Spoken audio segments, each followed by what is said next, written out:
You're listening to She's Got Drive podcast, the podcast that inspires women to be the driver in their own life through the life and stories of Black women with drive. And I'm your host, Shirley McAlpine. I'm a business consultant and executive coach and a leadership facilitator, working with people and organizations to live their lives by design and not default. Welcome back to another episode of She's Got Drive. And this episode we have, it's the beginning of a two-part interview with Vyla Rollins, and I'll share with you more about her in a minute. It was such a good interview. It had two really distinct parts, kind of like the professional and the personal. The part one professional, part two personal, if we had to divide it like that. And I wanted to bring it all to you, but we're splitting up into two parts. So today's going to be part one, and then you'll get part two next week. But before I do that, it's spring. It feels fresh, and you know, it's a time to kind of get revitalized, and we're growing new things are starting to emerge. And so it's a really good time to review your goals and how you're getting on with your goals. And so I want to remind you to, last episode, I reposted the Keep Rocking Your 2019 goals. I reposted that one from the 2018 episode. And I'm on a mission to have more people develop goals in their life and start to be intentional about what they want to achieve. Goals, planned activities under your plan, dates by when you want to achieve something, and be intentional about what you want to happen in your life, because there's only a small percentage of people that actually do it. But what we do know, when you do it, you are more likely to have a life that you want versus the life that you have. And so that's something that I'm really passionate about, because I know it works, and I just really want that available. So we're in the energy, right on the crest of the energy of spring, and use this opportunity to, number one, if you've set goals, to review your goals and use the episode to do that. And number two, if you haven't set goals for yourself this year, it's not too late. It's never too late. It's never too late to set goals. So then you can go to an early episode. I can't remember the number of the episode this year, that supports you creating your goals. And then there's a free PDF on Goalkeeper, your goal 4-step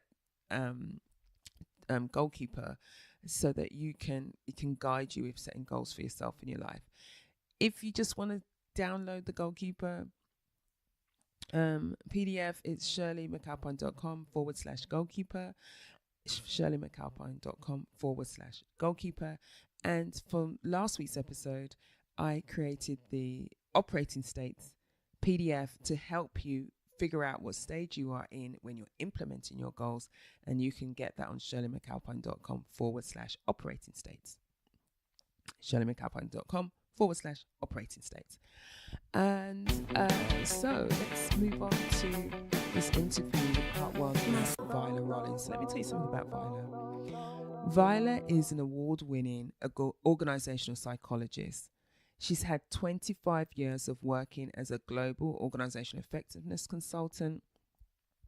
And as a result, she's got some in-depth knowledge in the area of executive coaching and developing organizations, developing initiatives for individuals and groups. And she's led team effectiveness initiatives as well as a broad kind of strategic leadership development. She has specific experience working with presidents and executives at the very highest level within global, medium-sized and regional organizations, as well as a range of individuals holding C-suite roles. She also holds a part-time role as the executive director of the London Business School's Leadership Institute. It was a pleasure to interview Vyla. She's an American living in the UK for the last, I think it's nearly 30 years. And so it was just interesting to explore how she got to the UK, her experience in her work. We could have waxed lyrical for a long time, given that we have similar backgrounds in terms of our work. But this part one is about her and her life, and how she became doing the work that she's doing. And part two is it's a much more personal, I suppose, sharing around life outside of work and the challenges of finding a life partner, for example. And what does that mean as we journey to find the person that is we want to wake up to for the rest of our life. So I know you're going to enjoy this episode and next week's episode. So I give you Vyla Rollins. Vyla, thank you so much for being on She's Got Drive and sitting in the guest chair this week. Oh, it's my pleasure, Shirley. I'm glad we could make it happen. Really appreciate you being here. My pleasure. Well, let's start with sharing with our listeners how you came to do what you do. Right. Well, I'm asked this question often, and I think the answer I give is quite surprising to people. So I've actually known what I wanted to do in terms of my professional life since I was 13. Wow. And people are like, "Wow, how can you figure that out at 13?" And I think it was a combination of things. It was good career counseling at my high school, parents who were actually professionals themselves, and the friends, therefore, that I was exposed to of theirs when I was growing up, and also my career counselor in high school trying to find opportunities that I could observe or get engaged in outside of the regular school curriculum. So going to meetings of professional associations, meeting organizational psychologists. I mean, he and his colleagues were great in terms of facilitating those kind of opportunities for me, which, led me, quite early in my high school career to say, actually, I think I want to be, an industrial organizational psychologist and work with organizations. And that's what I do now. That's what I would describe that I do now, probably with a more strategic organizational development focus. But, I'm, for the most part, doing what I, set out to do when I was 13 years old. That is incredible. Because It's not like I want to be a fireman or firewoman. Do you know what I mean? It's not like I want to be a policewoman. It's not like I want to be a teacher. It's like I want to be an organizational psychologist. I mean, that is extraordinary. And it's you've spoken to how the guidance you were given and the opportunity you were given to go out and see what's out there, which is phenomenal at that age that someone would be providing those opportunities. So what do you love about what you do? And given that it's something that you saw for yourself at the age of 13, like the possibility of it and wanting to do it. And here you are, I don't know what the age was. I won't really reveal your age unless you want to. So it's the number of years, right? Yeah, well, I'm 50. I'm 56 now, going on 30. Okay, so 56 going on 30. So everyone can do the maths. So there's a long time. So what is it that you love about what you're doing, and that's kept you in the same career and from your passion from a 13-year-old? Yeah, I guess at the most basic level, it's being able to work with individuals or teams or boards or organizations in a holistic sense to help them really execute what they're trying to do in a mindful, systemic manner. Right.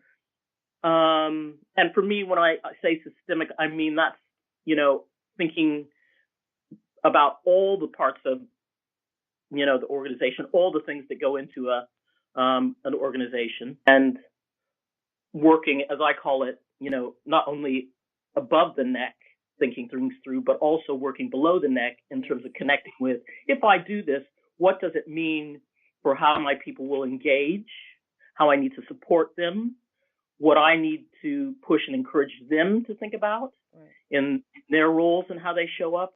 I mean, orchestrating that and, working at that systemic, multi-layered level just brings great satisfaction to me. You live in London. You've been in London for a number of years now.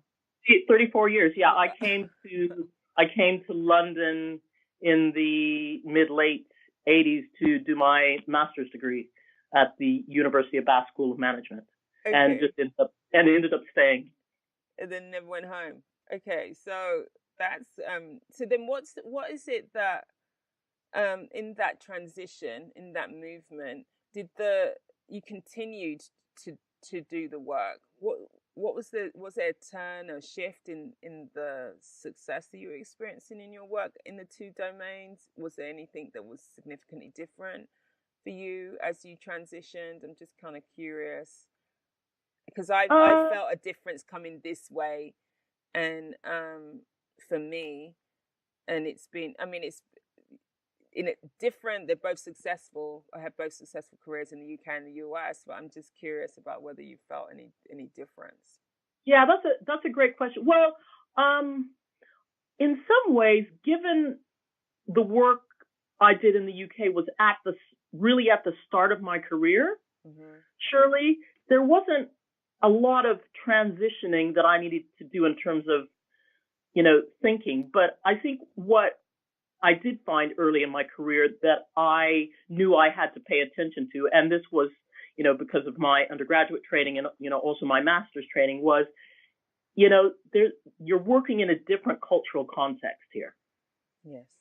And it's a multicultural context. So, I was not only working with people, yes, from the U.S. and Great Britain, but as you can imagine, with global consulting projects, there were Europeans, there were people from the Far East, there were Americans, and very early in my career, I became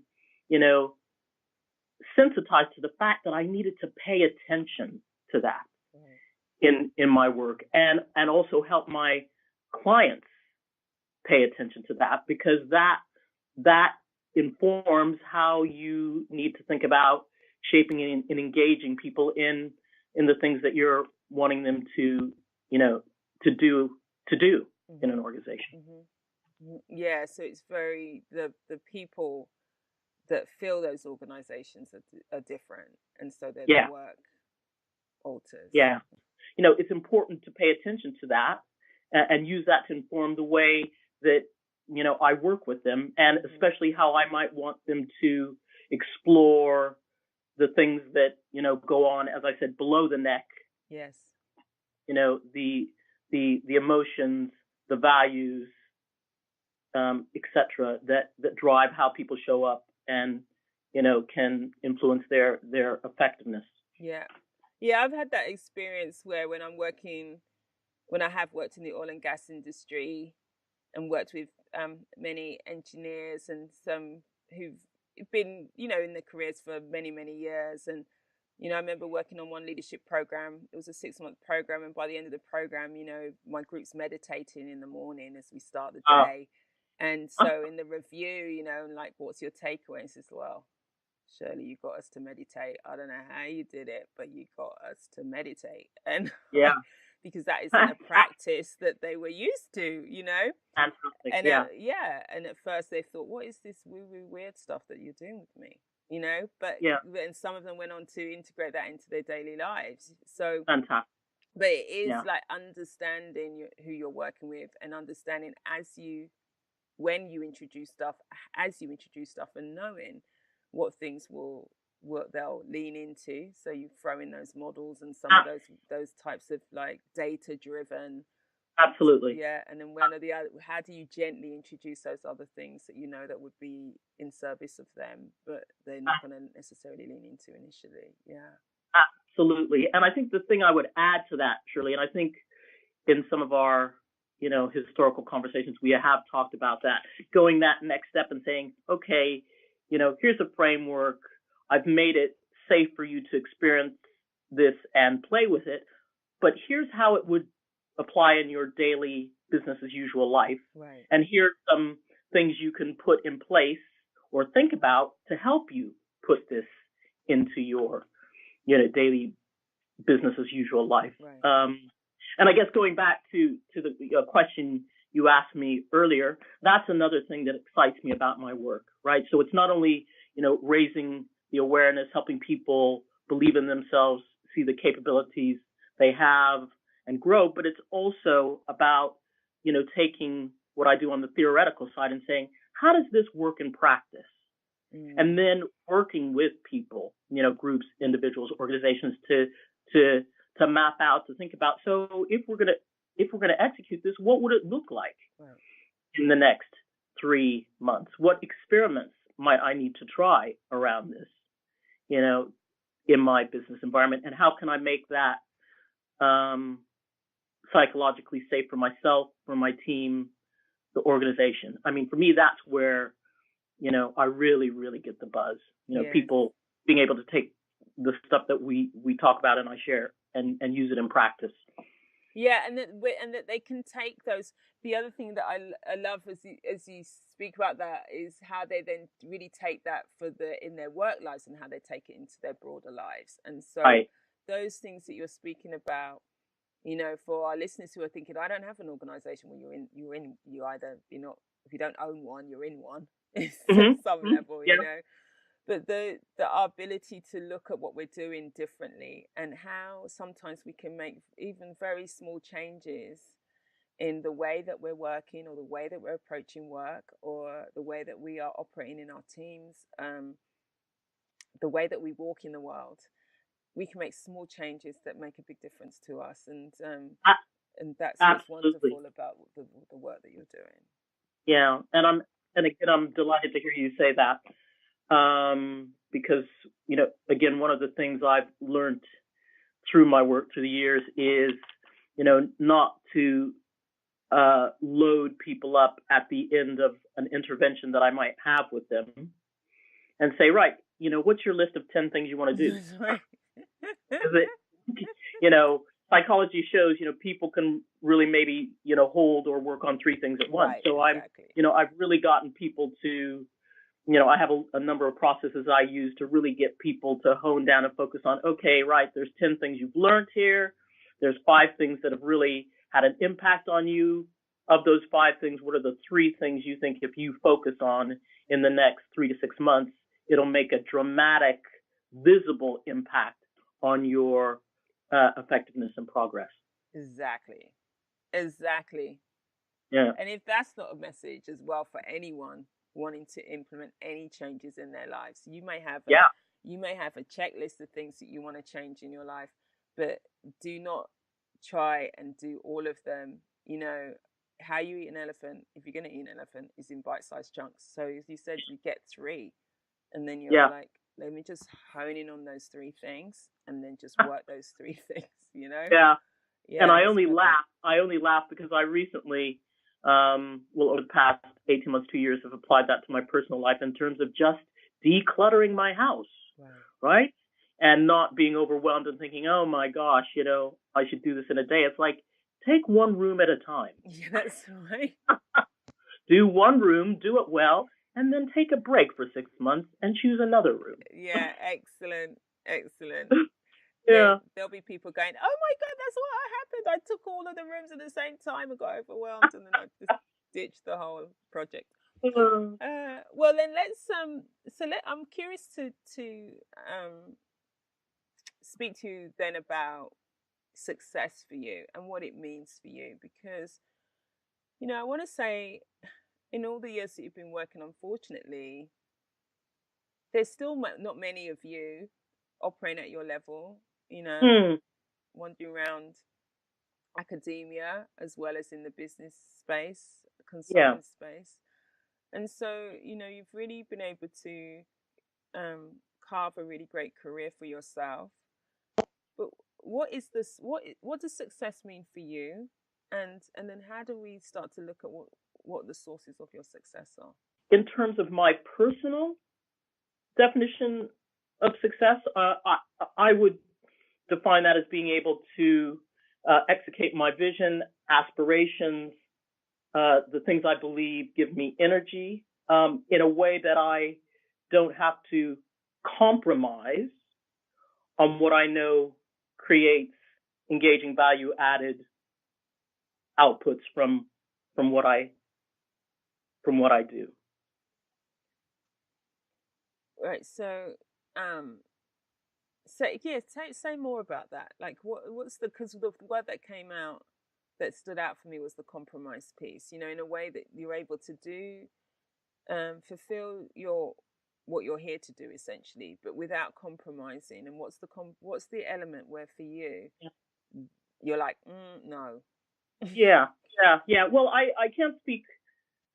I can't speak for everybody, but I know that in terms of the way I aspire to work and the work that I do, that often you can find individuals trying to commission you saying, actually, okay, so I want this culture change, but I want it to happen in 2 weeks. Right. Or I want this team to be more effective, put together a training program that at the end of that, they're going to be, flying high and more effective. And I just know, both from my studies,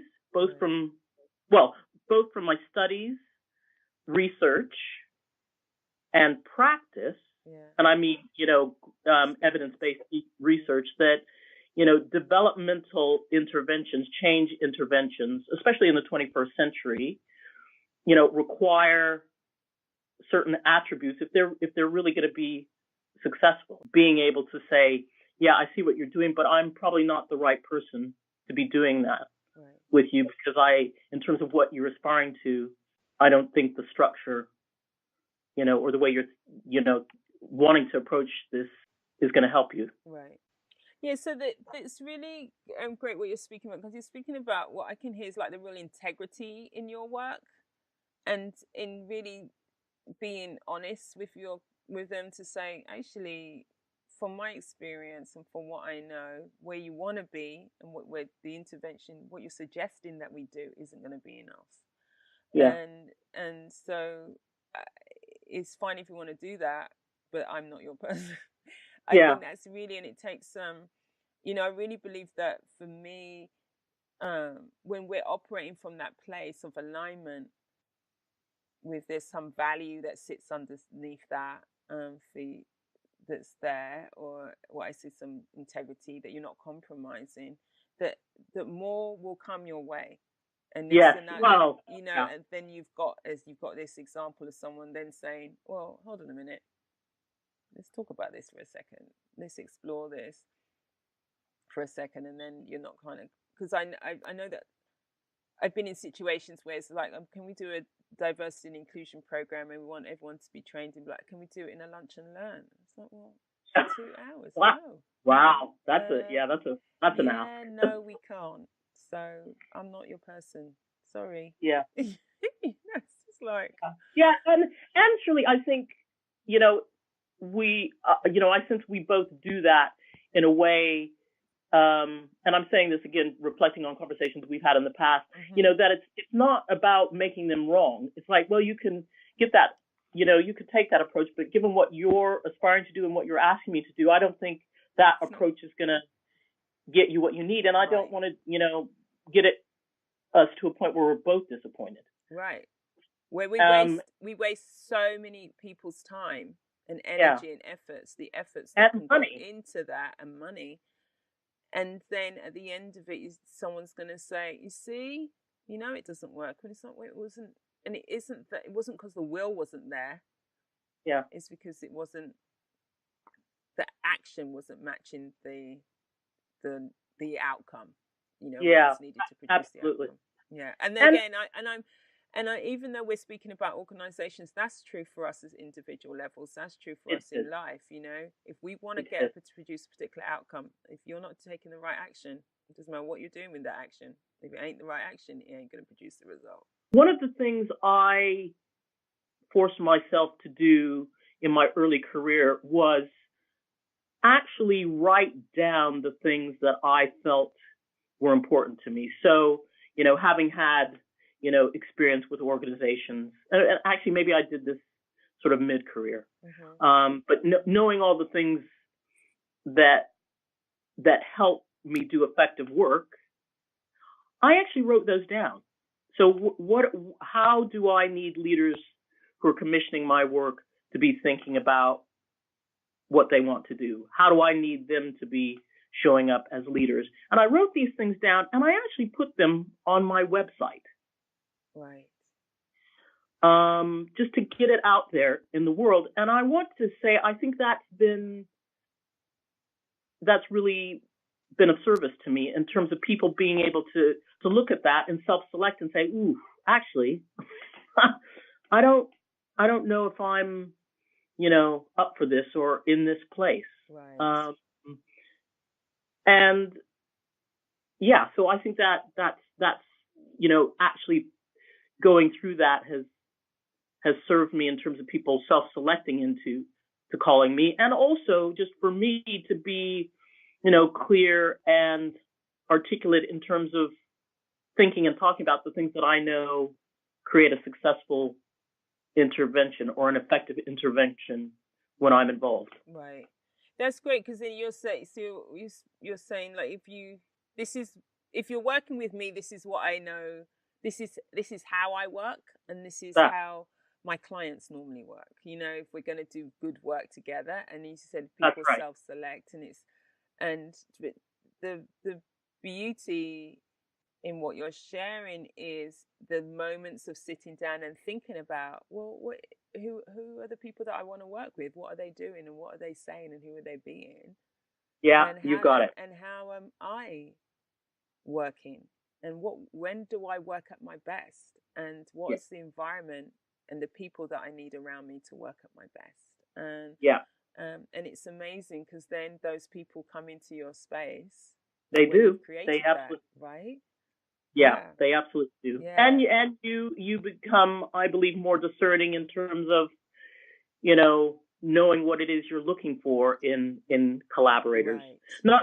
Not only, organizations or teams or individuals you work with, but also in terms of peers. Yes. Yeah, that you would collaborate with. Right. I remember, for me, once I moved here, it'll be 6 years in January, and one of the things that I was working in a system, and there were some peers that I loved to work with, and there were peers that I didn't. I mean, that was the truth, so they were okay, but I didn't want my work life to be okay. Mm-hmm. So then I created that I'm only going to work with clients and peers that I love to work with. That's what I created. So that's it. And if I don't love working with them, I'm not going to do that work. Yeah. And now some people would say, well, it's all right for you, Shirley, to make that choice. You're in it. But at the time, it's not like I had any more work coming. It's not like I had booked work. But that's the stand that I took. And I have to say that I only work with people that I love to work with. There isn't anyone that I'm working with right now that I'm not loving it. So it is, and you create a future state for yourself, and then you're looking for, as you say, those people come in, but it also allows you to make choices about who's around you, and that principle you can apply to work, or that principle you can apply in much broader in your life.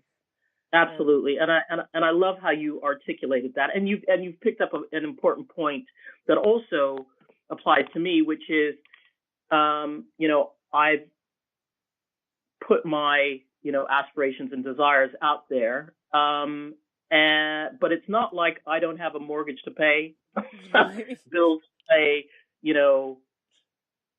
commitments, etc. But I've learned over the years that the stronger I am in terms of my intent and sharing, and helping people understand what's required in my experience from, for an effective engagement, that the work shows up. Right. So the mortgage is paid, the bills are paid, right, etc. Right.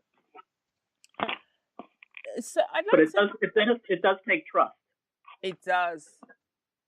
When you're an entrepreneur, there's a whole way of being that's required. I've been doing it for 20 years now. Yeah. And because at the beginning of the year, you really don't know what you're going to earn by the end of the year. I mean, in reality, you don't know. I mean, you might have some, over the years I've got good at having building the work into the next year. So you're walking into the year with something, a foundation, and then you're building. But you have to trust that you've got everything that you need to create the work. And you have to trust that you stand in your integrity of how you operate, and that in the space of integrity, the work will come and your clients will come. And I stand in there's enough clients for everyone. And some are mine and some are someone else's. I'm just like, as basic as that, so the ones that are going to work with me will show up and we'll work together. And the ones who aren't will go with someone else, and it seems that those are my principles and they seem to be working. So no, that's great. And just as an added, I guess, strategy that I've worked to deploy, at least over the past 6 years, as you know, I do work at London Business School. So I have a formal part-time role that I've been asked to do as executive director of their Leadership Institute. Right. But then that leaves me free to flex the rest of my freelance portfolio. Right. Over the course of a year. And, sometimes that involves doing a little bit more for London Business School on their executive education side, or a little less so I can do, more of my private consulting work. Right. So let's explore, if you look at your sources of success. Yeah. Where's it come from? I mean, there's multiple that can overlap, but where's your source of success from? Yeah, there are multiple things. I mean, if I could just quickly go through. So, family history. So I'm a third generation university graduate. Wow. So that sort of culture within my family has contributed to my success. I mean, I don't know if you have had a look at my LinkedIn profile. I often, point people that way, but on International Women's Day, I was really driven to reflect and, celebrate my mother and my grandmother. So my grandmother got her diploma in 1925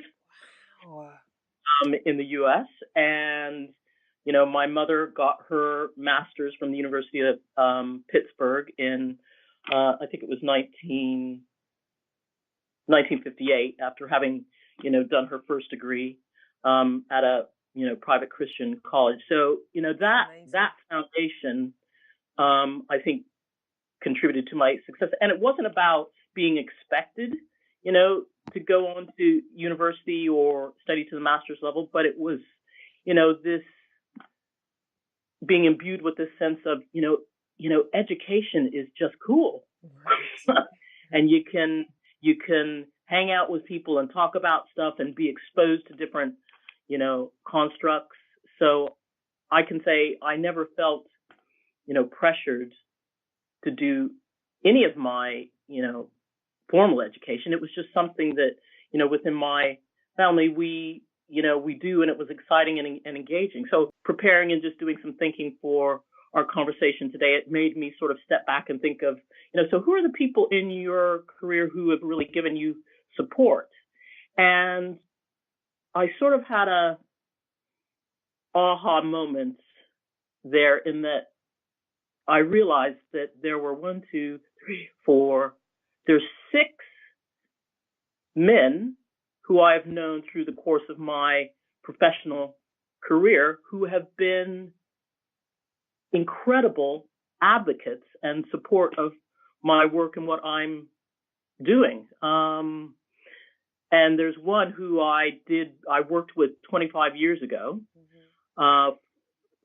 He was a company secretary in a prominent UK business, and we were doing some work together. And at 32 years old, he said, "This is great work, and what we're going to do is we're going to go to the board and we're going to talk about this. And in fact, you're going to go to the board and talk about this." So that was my, my first exposure, working with a public board, not an executive team, but, the board. So, That's you know, incredible. these men have, created, and supported me, through my career in a way that I think, has really helped fuel my success. It's so the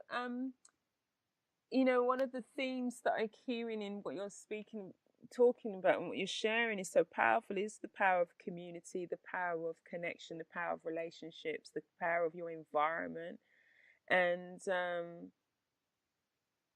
that we need, like, in our career, we need sponsors. Yeah.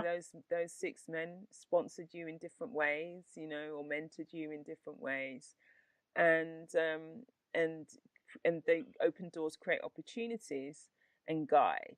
And then it's like your parents' guidance as you were growing up, and the thing that's just so integral. It was so integral to your growing up. The education piece, and the people who your parents had relationships with and friendships with, and their community, and how that the difference that makes, and how that feeds your environment. So I'm still struck by that your grandmother had a diploma in 1925. Yeah. And That's pretty phenomenal. it is phenomenal. It's phenomenal globally, and it's phenomenal in the US. At the US, if we look at the US context specifically as well. I mean, just like, and I can see in the how important that is to sourcing. As we said, this question is, what's the source of your success? And there's all the work that you do, all the day-to-day work, all the actions you've taken, all of that is all relevant and important, because you still got to take the actions. But right. What's the foundation? What's the elements that, if you really look, you can see that they have served you into being where you are. So it's really powerful. Absolutely. And I love, Shirley, how you've used the word community before network. And I never really thought about it in this way, but I think, yes, community has been important. And it's, I would not purport to be, a huge networker. I don't think I am. And for the listeners of yours who know the Myers-Briggs, I, believe it or not, I'm an introverted personality. But again, I think by spending time on myself, getting clear on what I aspire to do, and being open to go out and talk to people about that, that has held me in good stead. So, for example, one of the things, I've done in my career, when I was at a transition point, I sat down, I paused, and I said, so what is it that you think you want to be doing now in the next 5 years, 5 to 7 years? And more importantly, who are the people out there that you see are doing what you want to do?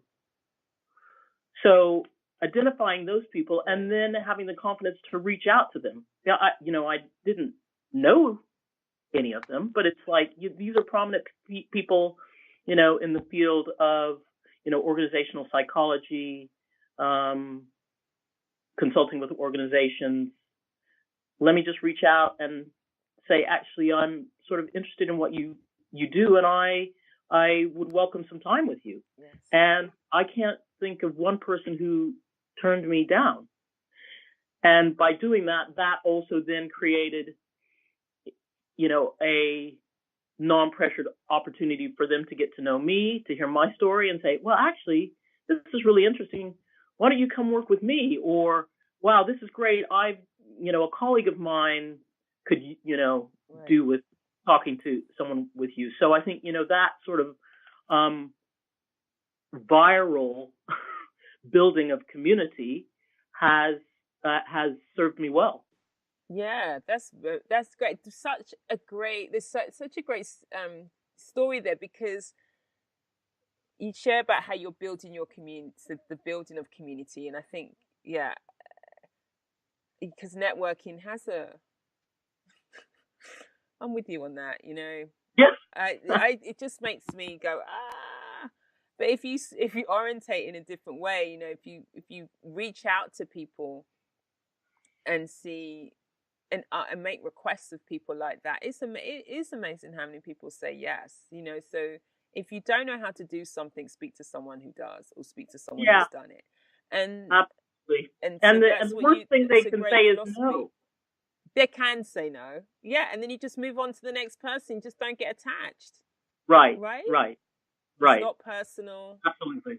It's not personal. If they say no, maybe they're too busy. You know what I mean? We have no idea why they said no, but we just have to, you just move on to the next person. There's always another one. I hope that you've been inspired to shift gears in your own life.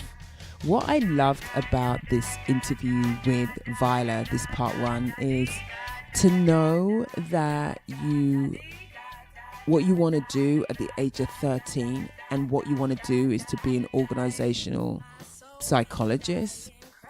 It's quite extraordinary because it's not even something that you come across in normally at such a young age. So, and then to be doing that and then to be fulfilled by that in your life is quite an extraordinary journey, really.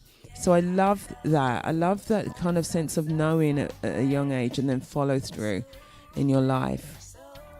I am curious to hear what you got from this episode with Vyla as well. Now, if you are loving She's Got Drive, then please rate and review the show on iTunes. You can use it do it from your podcast app.